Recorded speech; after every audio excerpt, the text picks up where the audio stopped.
Barcelona akhirnya menelan kekalahan perdana musim ini setelah tumbang 1-4 dari Sevilla pada Minggu 6 Oktober 2025. Kekalahan tersebut terjadi tanpa kehadiran bintang muda sensasional mereka, Lamine Yamal, yang harus menepi akibat cedera pangkal paha. Winger berusia 17 tahun itu sebelumnya tampil gemilang di Liga Champions melawan PSG, namun kemudian mengalami masalah otot yang membuatnya harus absen setidaknya 2 hingga 3 minggu.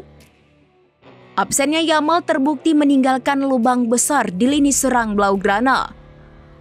Tanpa kecepatan dan kreativitasnya, permainan Barca tampak kehilangan tajinya.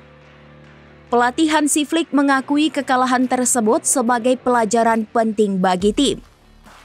Yamal musim ini sudah tampil 5 kali, mencatat 2 gol dan 3 assist, menjadi salah satu motor serangan utama Barcelona.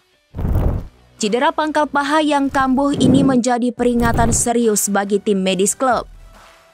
Meski begitu, Flick tetap optimistis jeda internasional akan membantu memulihkan kondisi skuadnya. Ia menegaskan bahwa mereka akan memanfaatkan waktu ini untuk bekerja keras dan kembali lebih kuat. Usai laga, skuad Barcelona langsung menjalani sesi pemulihan di Ciutat Esportiva. Sementara sebagian besar pemain telah bergabung dengan tim nasional masing-masing, para pemain cedera termasuk Yamal terus fokus pada program rehabilitasi.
Download Tribun X sekarang, menghadirkan lokal menjadi Indonesia.